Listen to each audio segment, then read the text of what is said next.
everyone, and welcome to the NCI Director's Address and non-fireside chat.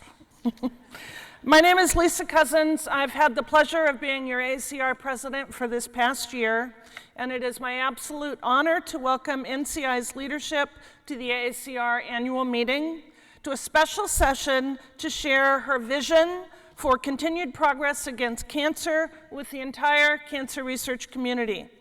It is my pleasure to introduce once again the director of the National Cancer Institute, Dr. Monica Bertagnolli. Dr. Bertagnolli is the 16th director of the NCI and notably our first woman to take the helm of this crucial agency. She was handpicked by President Biden to usher in a new era of cancer advances in cancer science and fuel the reignited cancer moonshot, which has the goal of cutting the cancer mortality rate in half over the next 25 years. Dr. Bertagnolli joined the NCI last fall and is off to a remarkable start. Prior to leading the NCI, she had a prolific career as a surgeon and as a researcher, most recently as the Richard E. Wilson Professor of Surgery in Surgical Oncology at Harvard Medical School, and as a member of the Gastrointestinal Cancer and Sarcoma Disease Center at the Dana-Farber Cancer Institute. The AACR is enormously grateful for her taking time out of her busy schedule to join us here today, as well as for her service to the nation and the cancer research community. And we are honored to have her and to speak with her today. After her remarks, we will have a chat, quote unquote, over in the chairs to the left, and I encourage you to submit your questions online. I'm not sure how you do that. Presumably you all know how. So please join me in welcoming Dr. Bertagnolli for her remarks. Monica, thank you for joining us. Oh, thank you so much. Thank you so much, Dr. Cousins. It's just really wonderful to be here. I couldn't possibly miss this meeting, so I'm delighted. So let's going. So everyone who enters cancer research shares this goal: to end cancer as we know it. This is our common vision. Whether you're a basic scientist or a healthcare delivery researcher or a clinical care provider or the President of the United States, we all have this common goal. We want to end cancer as we know it. And this goal unites all of us. It means we want to dramatically improve the lives of people with cancer or prevent people from ever having to face the disease. And it also means achieving the President's goal to reduce cancer mortality by 50% in 25 years. A new analysis by NCI researchers published today in Cancer Discovery shows that to achieve this goal, progress against lung, colorectal, and breast cancer must be maintained or accelerated. These are the contributors to the accelerating reduction we've seen so far. But we won't reach this unless new strategies for all other cancers are produced. So we have our work cut out for us. And it will take all of us. An essential key to achieving much faster progress is collaboration, working together effectively to get the best we possibly can from the extraordinary expertise and resources that are available to us. So today I'd like to talk a little bit about how we work together to transform people's experience with cancer so that it is no longer a terrible disease, but something we can treat, manage, or ideally prevent. We all need to align our work whenever possible with this in mind. It will take all of us across all of society to take action to end cancer as we know it for all people. And how well these actions fit together will determine how fast we achieve this result. And when I say all of us, I do mean everybody, everyone across the cancer research continuum and beyond. We have to meet cancer's challenges from every angle, from basic science to care delivery, to people adopting proven health practices, to health policy that affects all factors that drive cancer outcomes. Research, new knowledge generation, something we celebrate at this amazing meeting, must be the backbone for all of this. Because research is the backbone, we should think about how cancer research drives societal changes to improve cancer outcomes, to show why it takes everyone working together to achieve these goals. Let's consider the example of multi-cancer detection tests. What if we could diagnose cancers, all cancers, so much earlier that we could dramatically drop the death rate from cancer overall? That's the goal of a multi-cancer detection assay, and we already have very promising technology available. New assays can diagnose cancers, sometimes very early, but we don't know if, and especially how, this new approach can be optimally applied to achieve benefits for individual people and for society overall. That's the focus of current research. First, fundamental science must identify the critical features of a tumor that can be detected in the blood, can predict clinical behavior, and can be used to guide effective therapy. Which molecular features signal the presence of a tumor, ideally a very early tumor? Which can identify the tissue of origin? Which features predict risk for diagnosing a harmful cancer versus a neoplasm for which treatment produces more harm than benefit? These are fundamental biology questions. Second, we need to develop the technology to detect these diagnostic elements, their proteins, their mRNA, their mutations, in the blood and reliably test them in clinic. Next, we need to test these assays in clinical trials to fully understand their sensitivity, specificity, and ability to detect cancers of different origins and clinical stages. We need more clinical trials to understand the implications of assay results for patient management. Can they identify harmful malignancies earlier or provide information that allows a tumor of any stage to be treated more effectively? What are the downstream implications for our patients and our society of a negative test versus a positive one? How does a negative test change clinical management? How does a positive test change our care? Ultimately, how can these tests be used to benefit people by allowing necessary treatment to be more effective and less toxic, and by reducing cancer mortality? And finally, once we understand precisely how these tests can be used to reduce mortality, which we all believe will take multiple cycles of the development process I've already outlined, we have to figure out how to make these tests available to everyone who can benefit from them.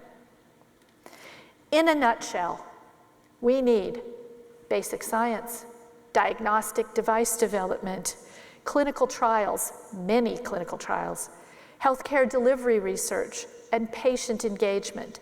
And we need the benefits of MCDs to reach all populations, so we need research dedicated at eliminating health disparities. These things don't go away just because we want them to. And public policy will very much enter into the equation.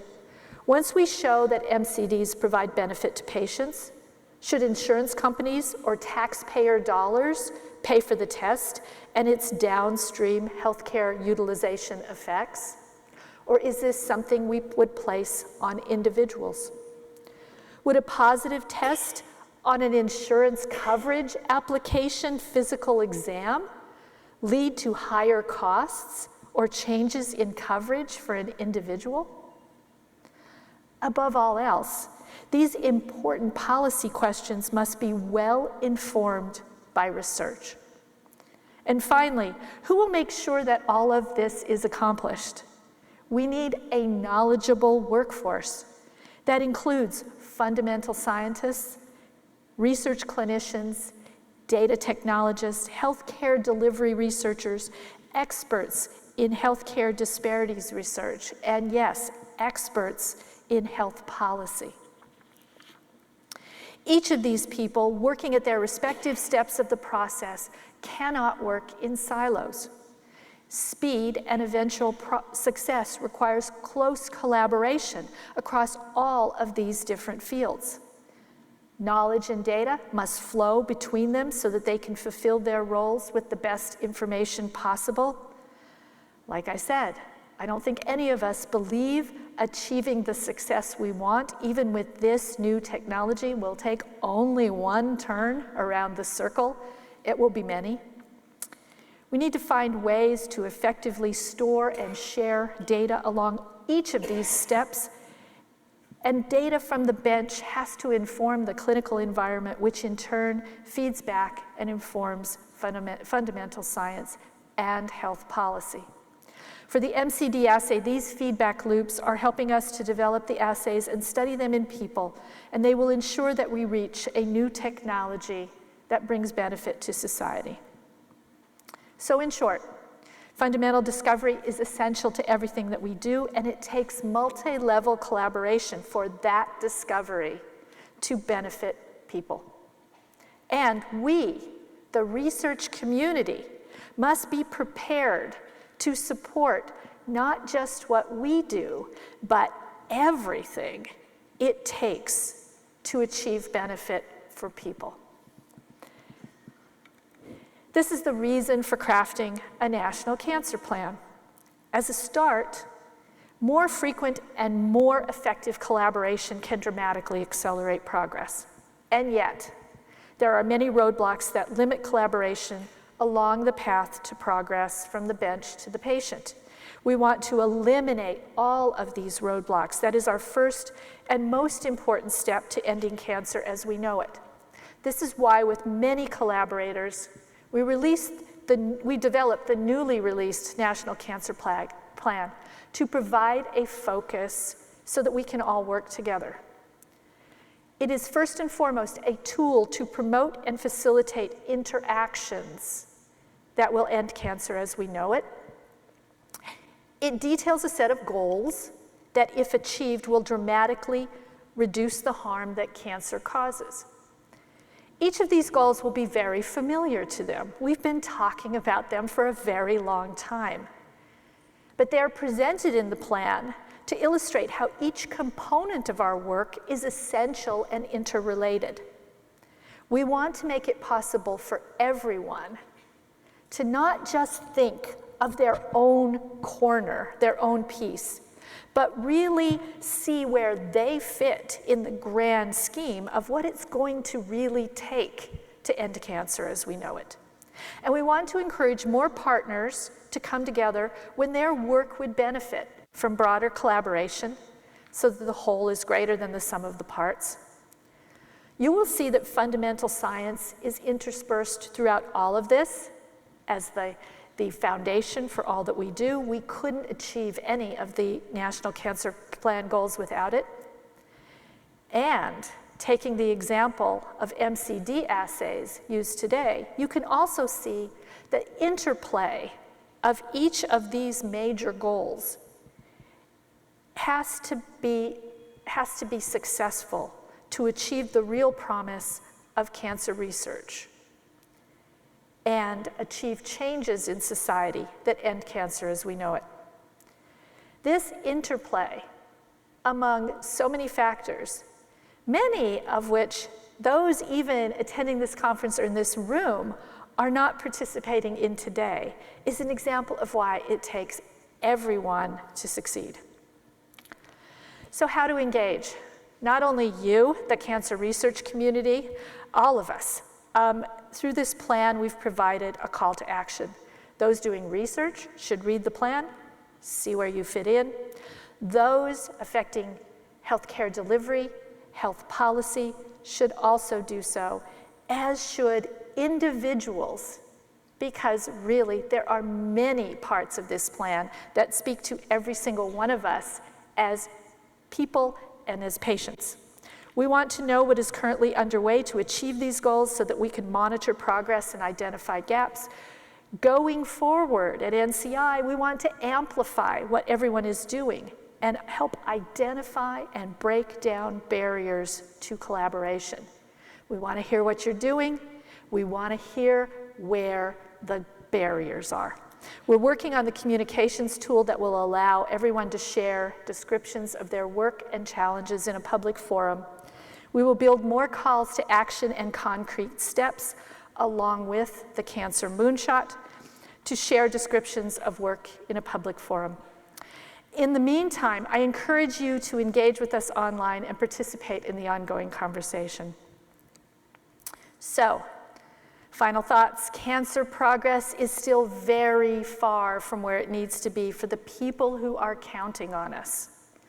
With the remarkable data, technology, and scientific talent available to us today and displayed at this fabulous meeting, and with unwavering support from President Biden, we have the potential to achieve faster progress against cancer and end cancer as we know it for all people.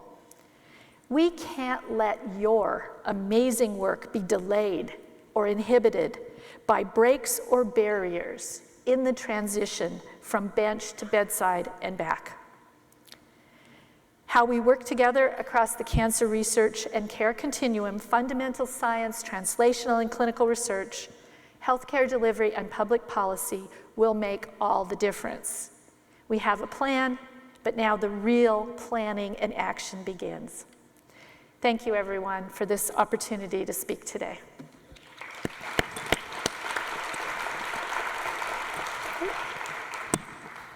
Thank you, Monica. We'll come over here now and chat.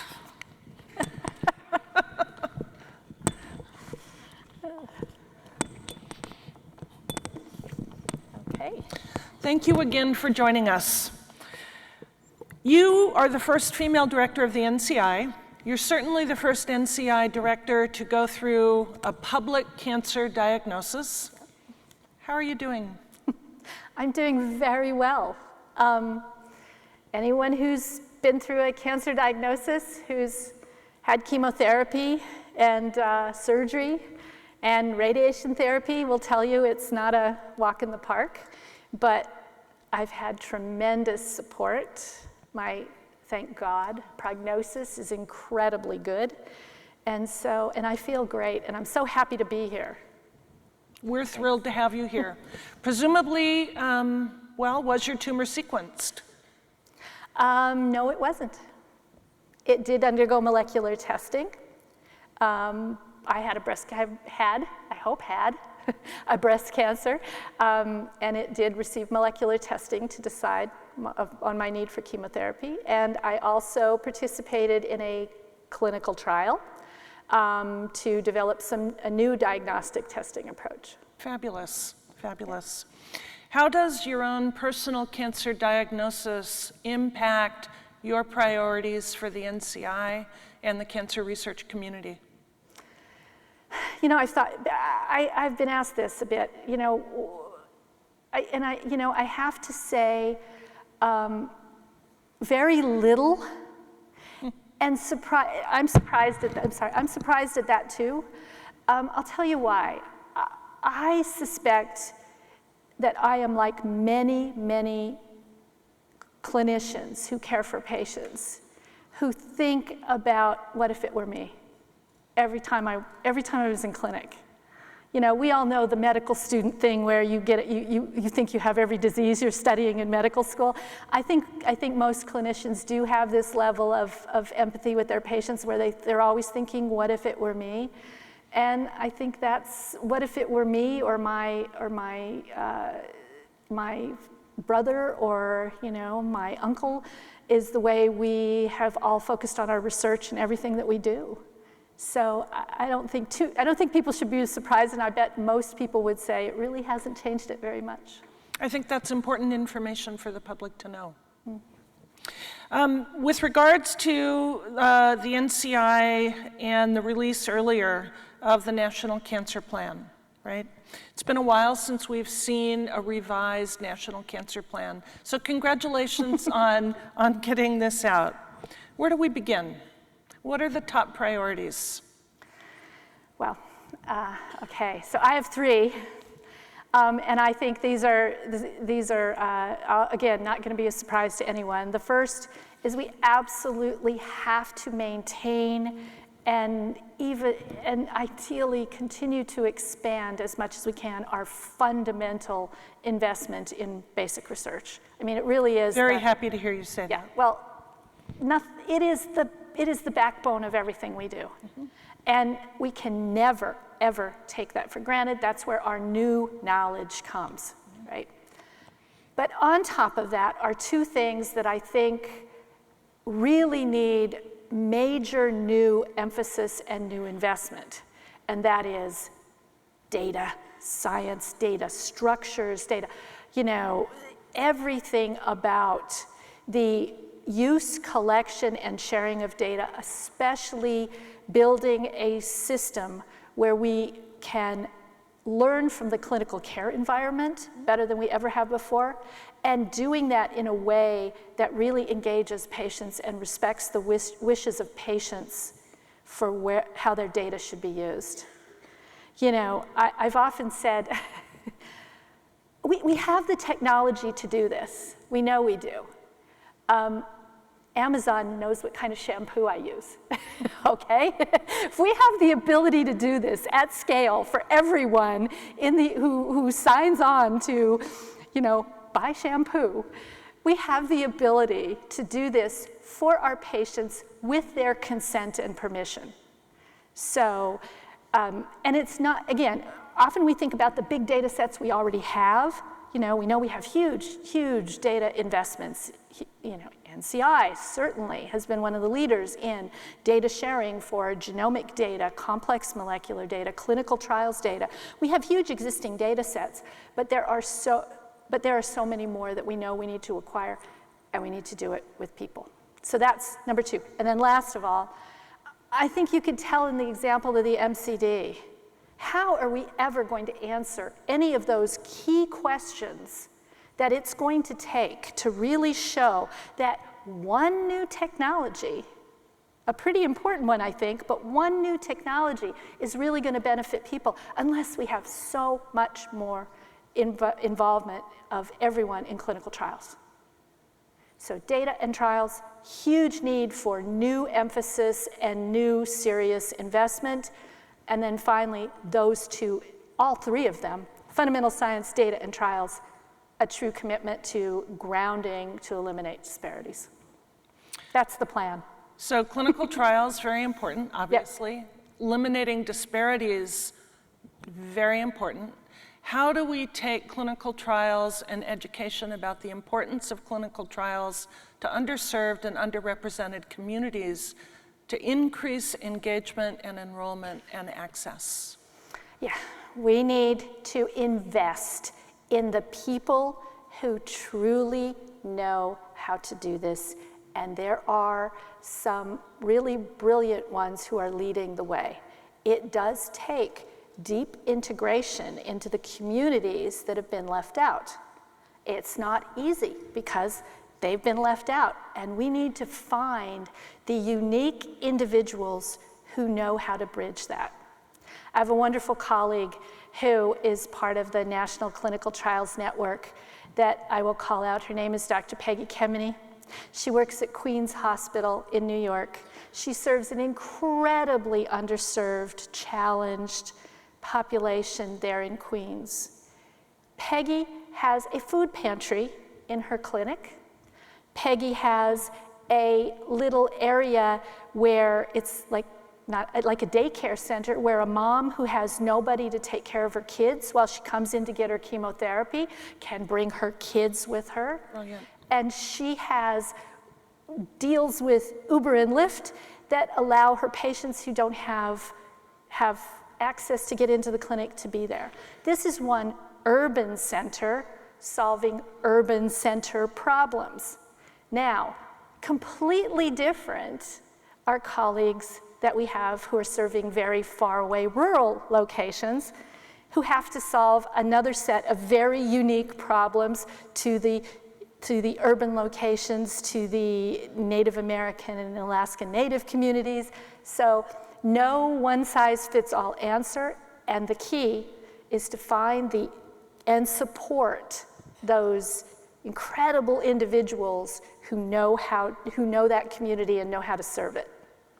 Finally, I'll say that one of the things I think that the NCI-funded cancer centers at the National Clinical Trials Network and the NCORE program have done really well is just this. They've made tremendous inroads into this particular type of service to communities, and with more and more emphasis on it and hopefully more support for it going forward, we expect to see this really be accelerated. Well, this is a mandate now for the CCSGs around the country. Absolutely. Community outreach and engagement. Absolutely, but you know, everyone knows it's going to take problem solving that might be distinct to every single unique individual community, but we're ready to do that. Yeah.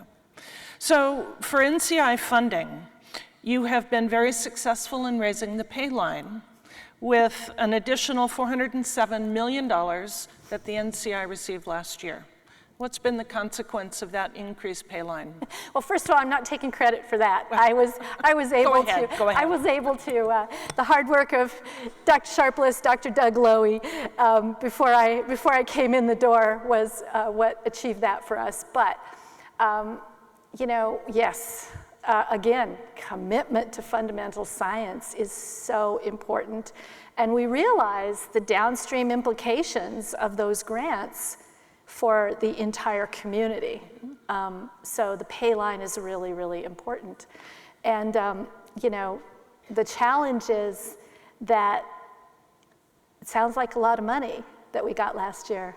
That's what it takes to raise the pay line 1%, along with some money which, to a large degree this year, was spent on really essential infrastructure that were requirements that we had to meet. So as big as that figure sounds, other than raising the pay line for the community, other new initiatives were not well funded this year. Other new things that we want to do outside the RPG pool were not well funded this year, which is why you know, we need to continually emphasize the value of what we're doing going forward.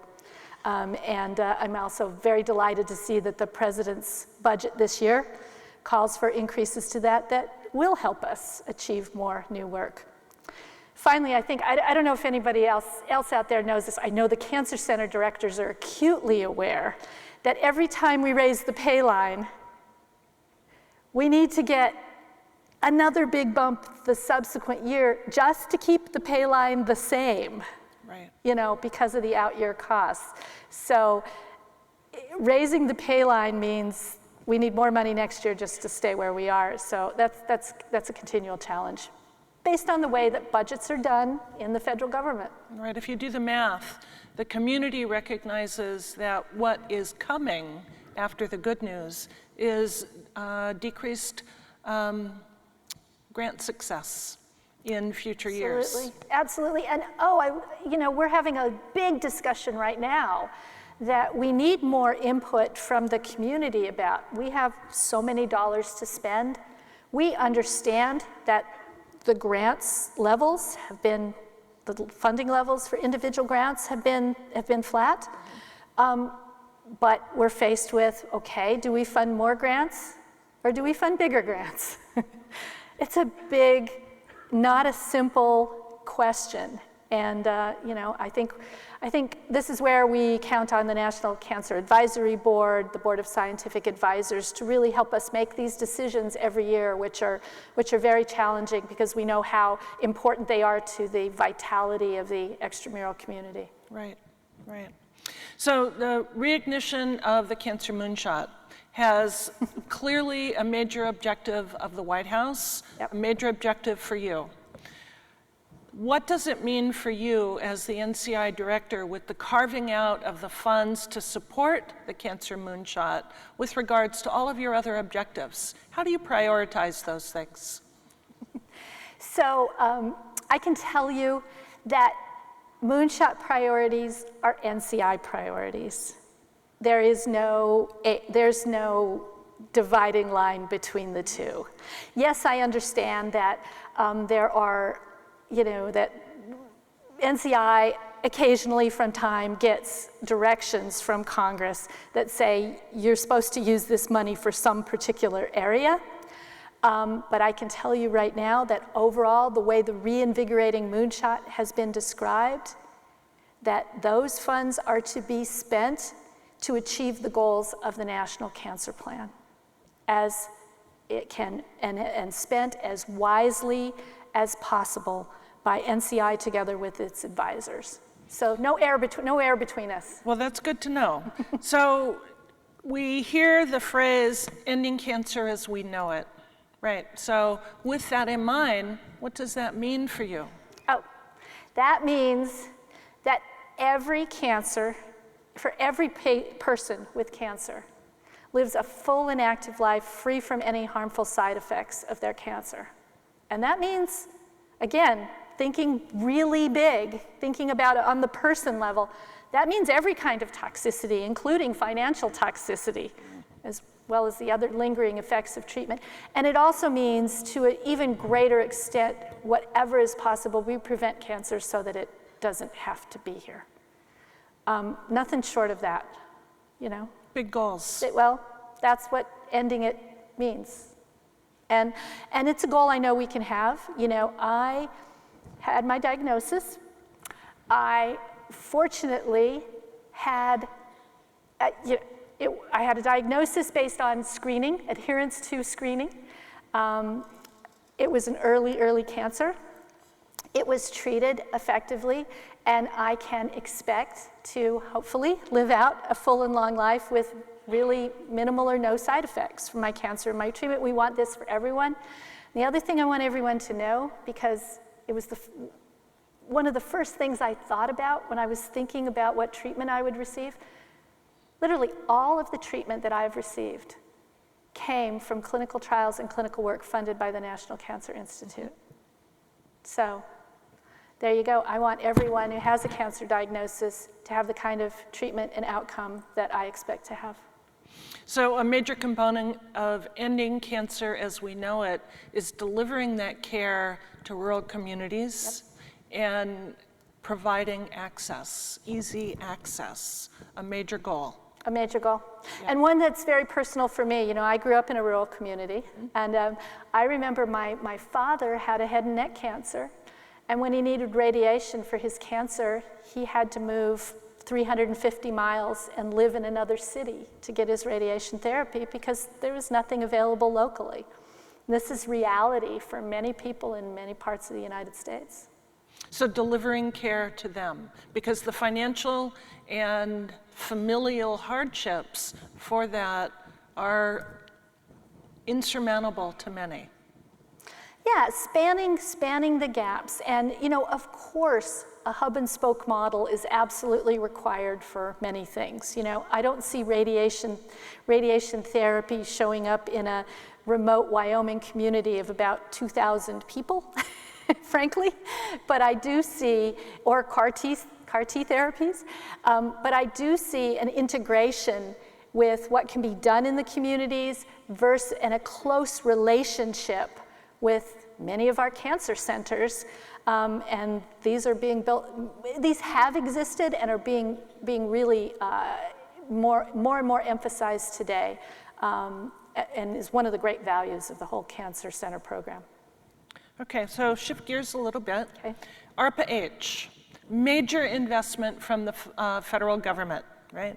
How do you see interactions with ARPA-H and the National Cancer Plan going forward? So Dr. Wegersen, the new director of ARPA-H, and I were sworn in on exactly the same week. Mm-hmm. So we arrived the same time.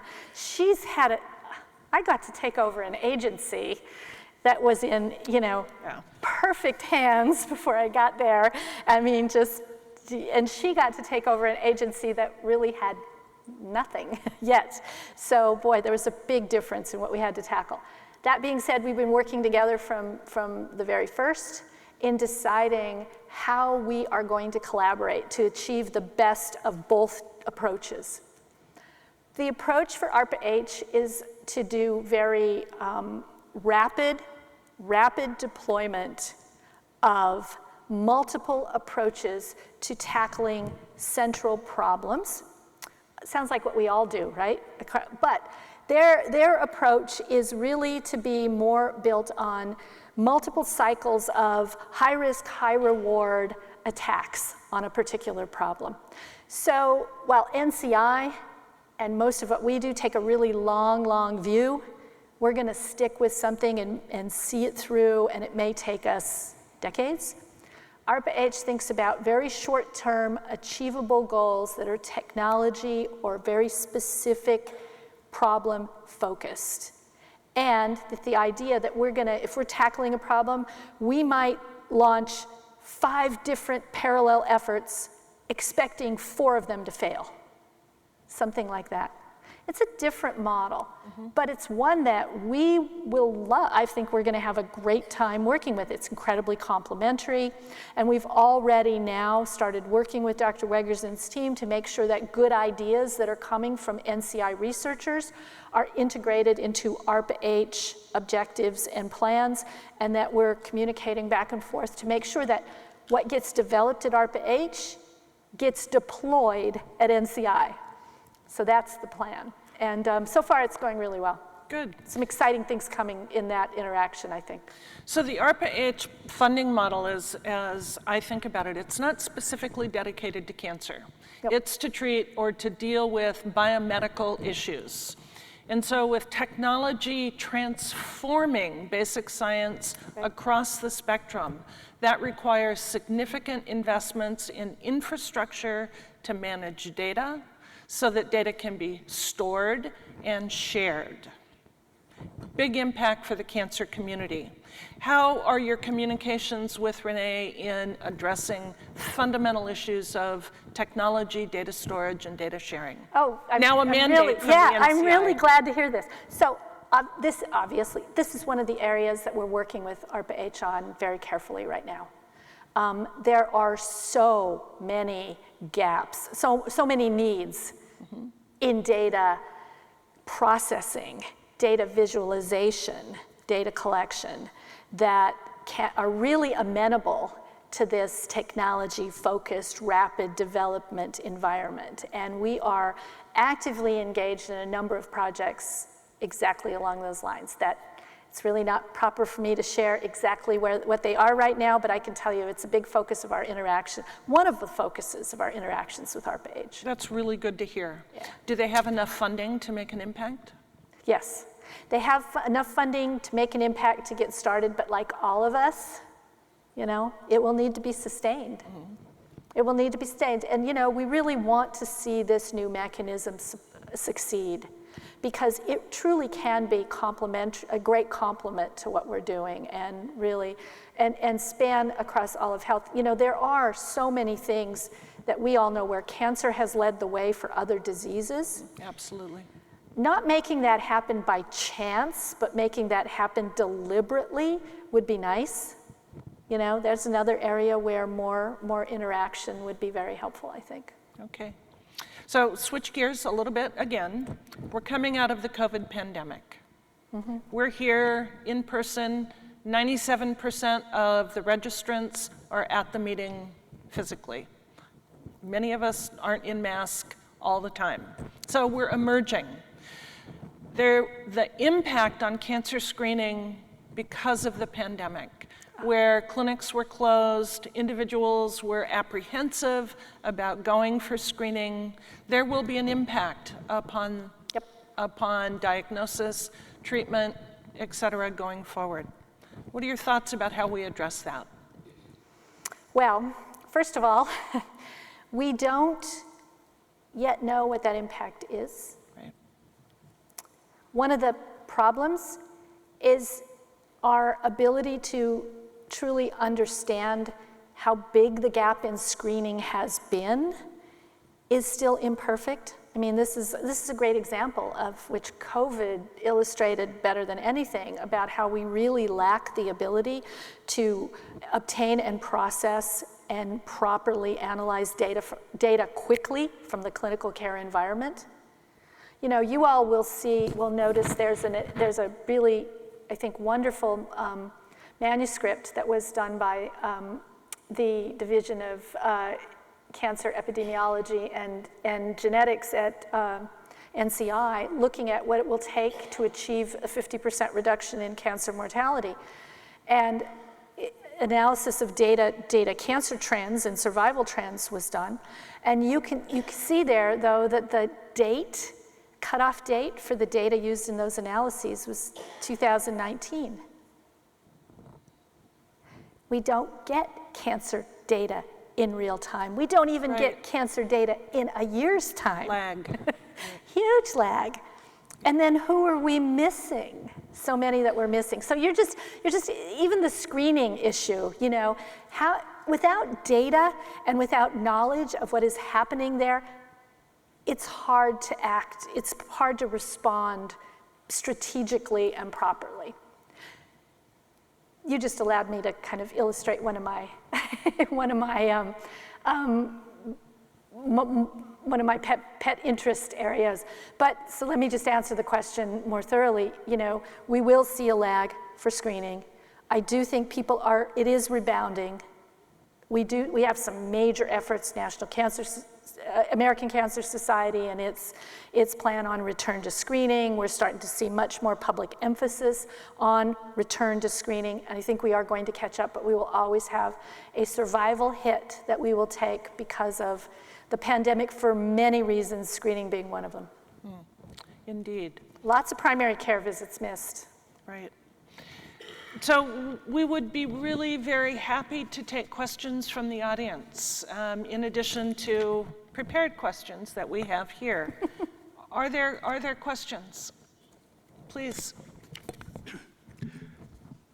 Hello, I'm Clyde Offner from Philadelphia College of Pharmacy at St. Joseph's University in Philadelphia. I would first like to compliment you on your talk at the plenary session.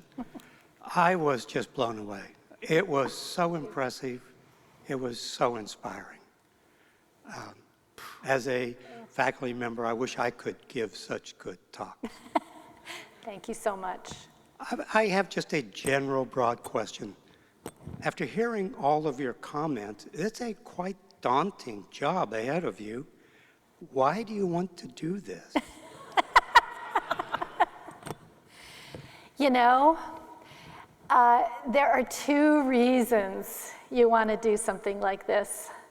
The mission and the people, really.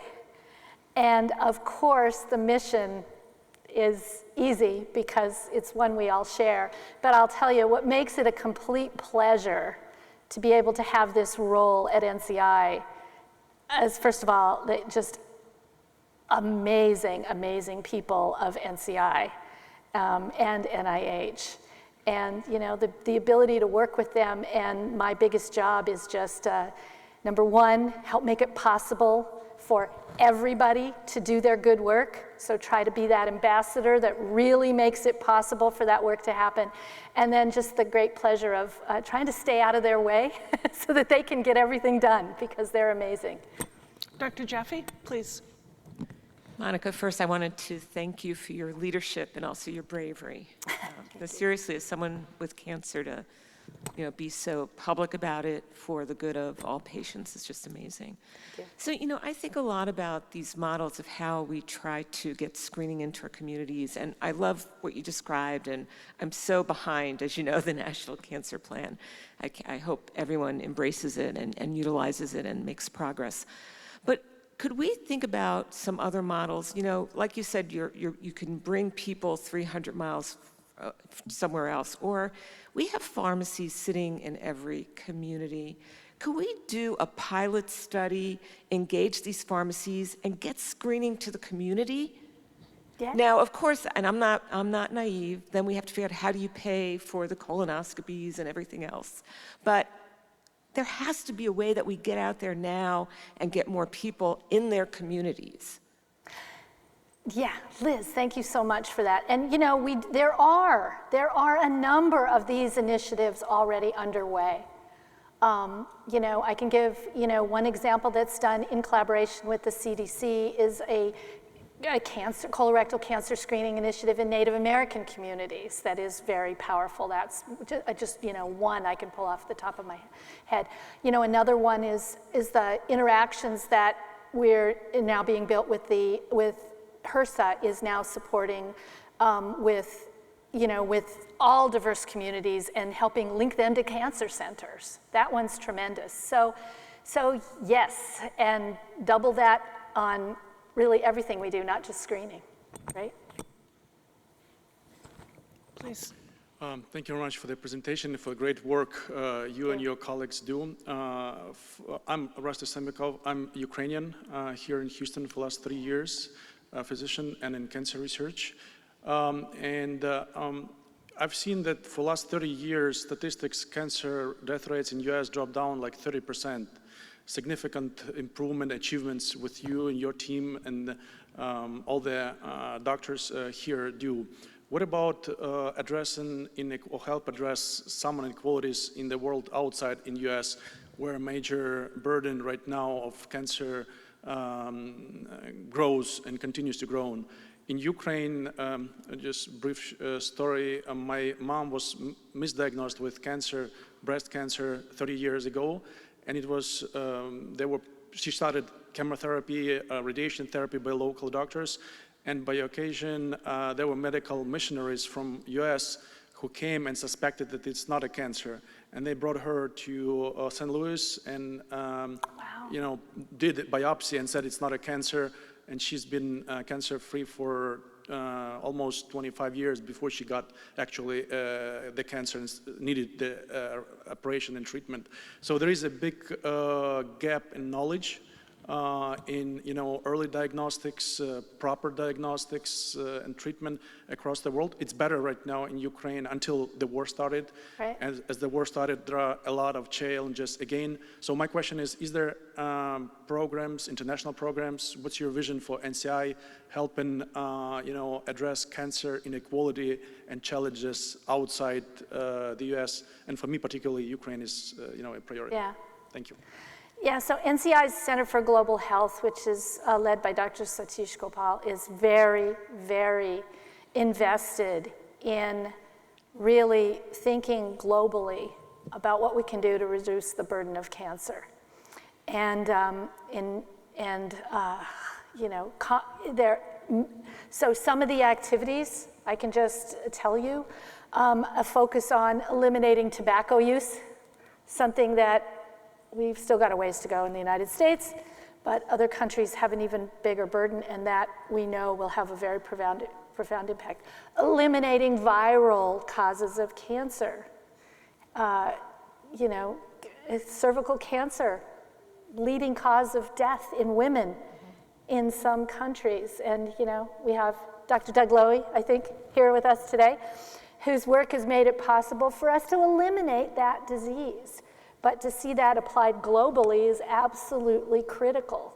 These are the things we know immediately we can do before you even have to talk about, big healthcare resources of being able to actually, deliver diagnostic pathology that's accurate and well done across the entire world, and then be able to have the healthcare system to manage patients who have their diseases diagnosed. So there are many activities. If you're interested in this, I really invite you to look in to what's happening at the Center for Global Health and let us know, because we're always looking for people, especially who have knowledge and passion for work outside of the borders of the US to help. Thanks. We have 4 questions that were submitted electronically having to do with diversification of the cancer workforce. Right.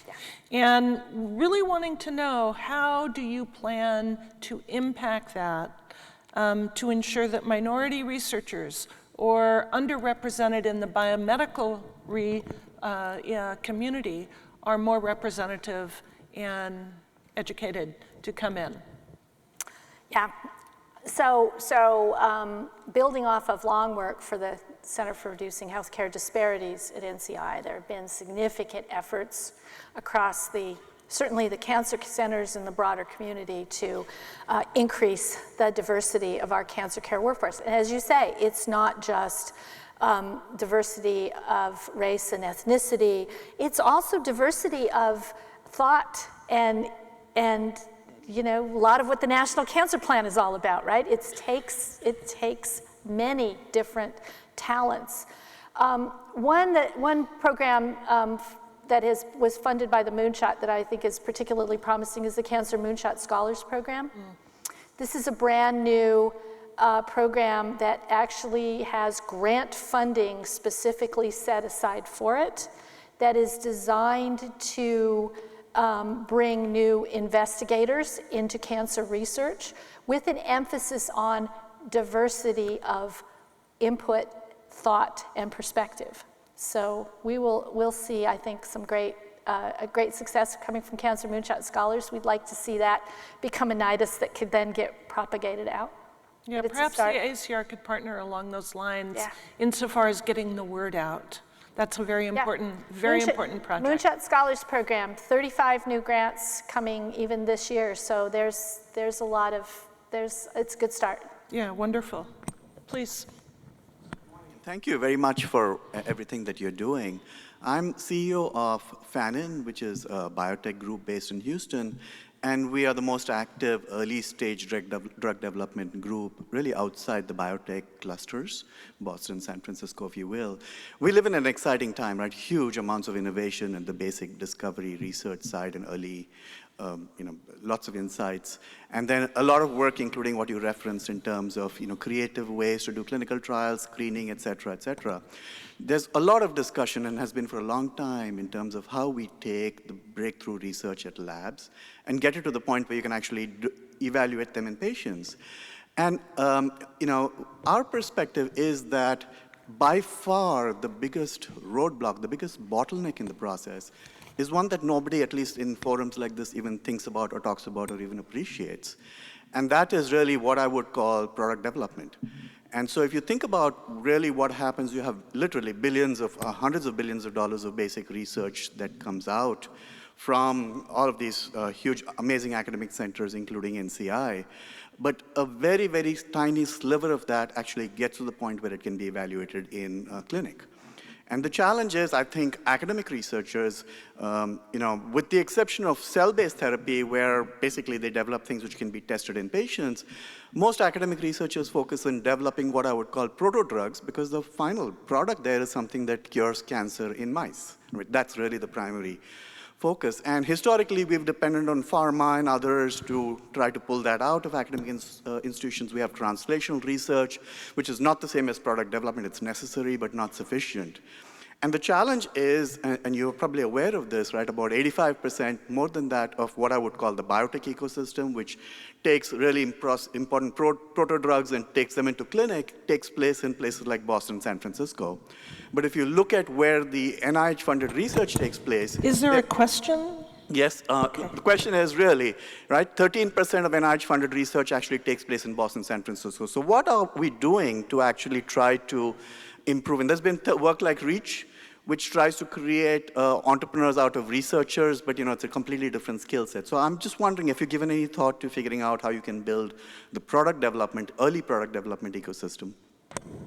So the best example I can give you, and I think it's really an outstanding one, is the NCI's SBIR program, which does exactly what you described, help bridge that gap from early scientific discovery to something that then can be properly achieve testing, first in human testing. And it's a very active program, and I think it'd be a great thing for you to check out, since this is something you obviously are really passionate about. Great. Dr. Fermenti, please. Hi, Silvia Fermenti from Weill Cornell. Nice to see you again. I also was really struck by your talk yesterday. And first of all, thank you for your generosity in taking on this job. But I felt it was really, really important to refocus the many attendants to this meeting who are physician scientists on the importance of empathy. Because in fact, empathy is really a strong driver for physician scientists and is really the conduit that funnels the very good intentions of our basic scientist colleagues to reach out to the clinic.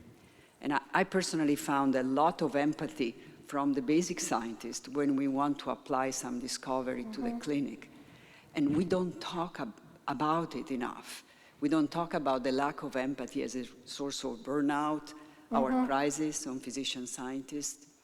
So there is a component on relating to our patients the way Dr. Wilson did and showed you, and that legacy to the people we trained that maybe we should refocus on. What are your thoughts? Thank you so much for that. You know, the other point, you know, so of course I love everything you've said, but the other point is, you know, I remember, many of us do, how horrible melanoma was, and we couldn't do anything about it.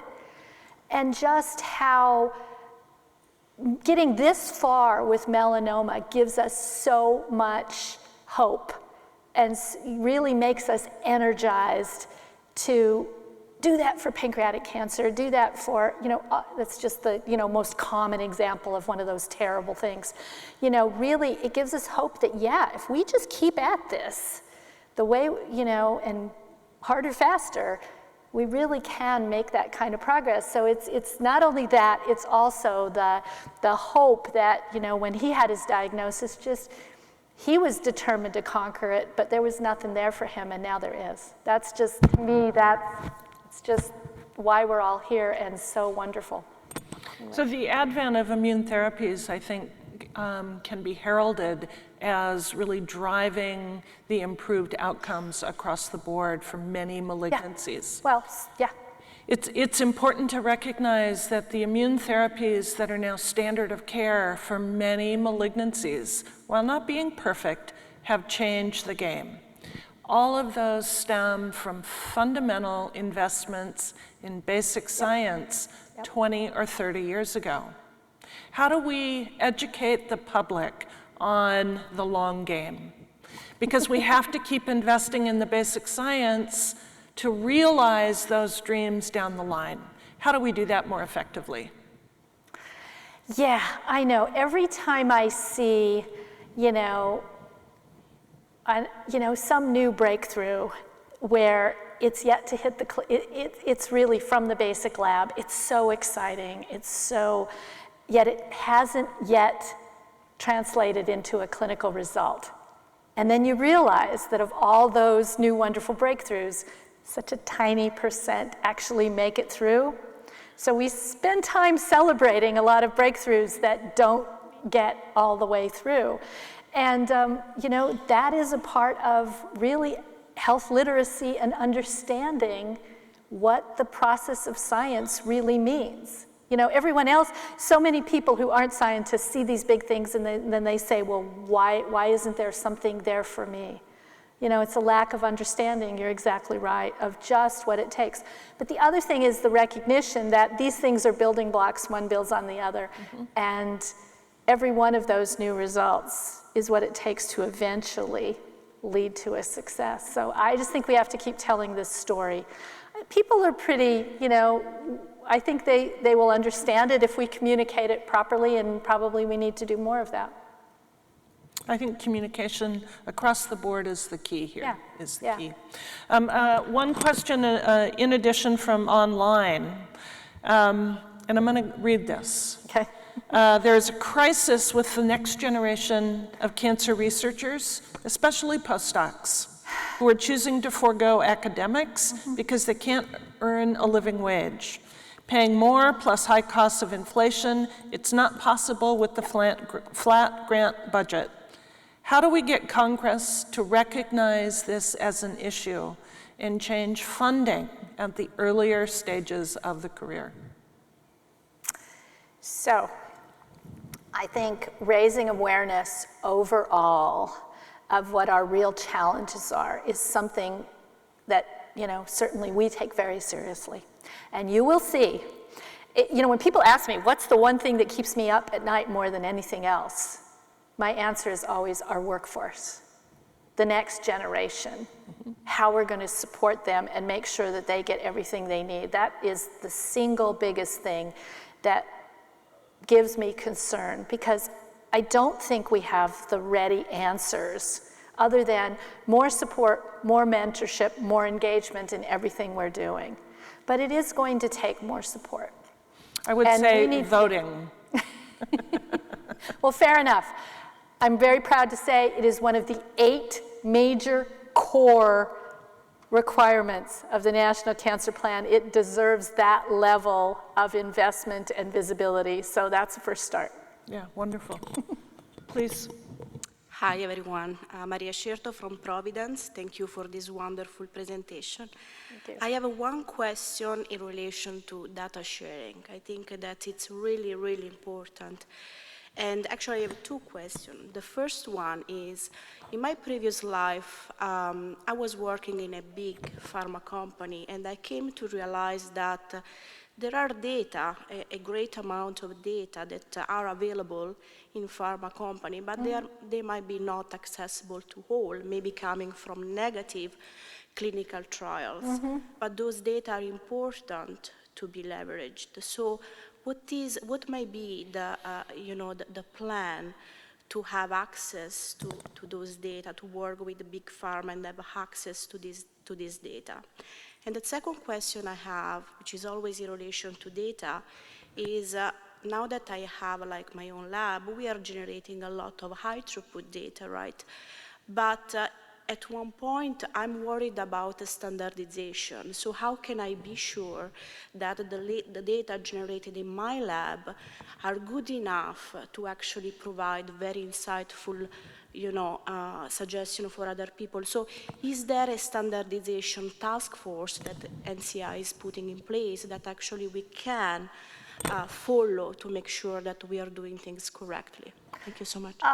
Absolutely love your question, because it illustrates something so important and so kind of long under-resourced. I won't say overlooked, but under-resourced. So first of all, the issue of pharma, yes, we really call on pharma to join what we're trying to do and to share the data. And to remember those data came from people who are asking that those data be used to improve health for all. So we really call on pharma to share the data to the fullest extent possible. We believe it's probably fuller than is happening now, right? And there are structures available that can make that possible. The second is there's so many researchers, scientists who want to share their data, but the structures, the ability, it's not there. I knew this very well when I was a National Clinical Trials Network chair. We had lots of data that we would give to anybody. We didn't want to hold any of it. We wanted it shared as widely as possible. But the expense and the challenges and the lack of knowledge on how to get it formatted, organized, and shared in a platform where everybody could use it. Now, NCI's made a significant amount of progress with this, the Cancer Research Data Commons. It's not perfect yet, because every time we grow a little bit, the field grows this much more, which is great. But we need and will continue to expand NCI and NIH's ability to allow these data to come in, to have a place, and to have a platform and analytics where people can access them and use them. The formats are part of the process. It's one where we're always behind a little bit, because once we get some older data sets, we're doing pretty well with genomic data sets now. Basic genomic data sets, we have good formats. We know how to share them. Anytime something new comes, we have to work on that again. And then finally, you've given the perfect example of why we have to work together on this. And you're just wonderful in that you obviously have the desire to do it, you want to do it, and you need a partner right now. You need the partner. So the National Cancer Plan has its first success right here. We've identified a person, an issue, you need a partner, we need to get you that partner to allow you to share your data. Thank you. But this isn't just a problem or an issue in cancer biomedicine. This is a common issue in general health care, and sounds like a perfect ARPA-H type of problem to tackle. The infrastructure, how to develop data, harmonize data, share it, et cetera. So both NIH and NCI have lots of interactions with the major cloud data hosting services and providers. Some of those have turned into services that are available to researchers like you. We want to grow that considerably. We know we need to, because I believe it's one of the most important things we can do to make faster, better progress. Dr. Finn, please. Hi, Olya Finn, University of Pittsburgh. I was hesitant to ask a question because of what I do. I didn't want it to be seen as self-serving. But I think we can agree that cancer is a pandemic of the past, the present, and the future if we don't do something. And it's a plague of continuous plague. Now, it's the only pandemic and the only plague that we are trying to solve by therapy. So, you know, I was very much encouraged to see the first thing on your plan, prevention. And what I would like to say is that while you have important goals there, perhaps they should not be all equally important. Perhaps, and you know, perhaps you're going to have to be politically correct and give everything on that plan equal value. But I would say that, you know, globally, prevention is going to be the solution to this problem rather than therapy. We will always need therapy because we can't prevent everything. We will reduce risk. But I would hope that going forward, we can do a lot more in prevention than in therapy, which is now very much unbalanced. Yeah, and so I don't know, many of you may know, I'm a prevention researcher. I mean, that is where one of my major emphasis, and of course I know you know, because I know your work very well. So of course I couldn't agree more. More fundamental science in prevention is really key. We really need more fundamental science, and then we need to marry that to effective interventions that we can apply in the population, right? I mean, okay, stop smoking, we get that one. You know, okay, obesity, all the lifestyle factors, we know that. But we need more than that, you know, and some of the places we've started and made some progress are when we know there are particular high-risk populations that we can really focus our attention on, and there's still much more to be done there. There's much more to be done with understanding polygenic risk and turning to that as a better risk stratifier to help us identify populations where we can intensely focus our efforts. But I think prevention is a call on two fronts: the lifestyle fundamental, the lifestyle basic, and basic science. And then, you know, the in between. We're not ready for the in between part. We need the two ends of the spectrum right now. So accessing populations for screening requires trust. We've seen a general breakdown in the trust of science in sectors of our population during the COVID pandemic. How do we address that? Because we're not going to be effective at enrollment or outreach and engagement if they don't trust us. Yep. So how do we do that? It's hard work. It's hard. Trust has to be earned. It's hard work. You don't think we've earned it? Well, I think if we had earned it in particular communities, we wouldn't have this problem. And it could be, and what do I mean by earn? You know, of course, you know, I completely value and embrace and celebrate the generosity and altruism of the cancer community. There's no question there.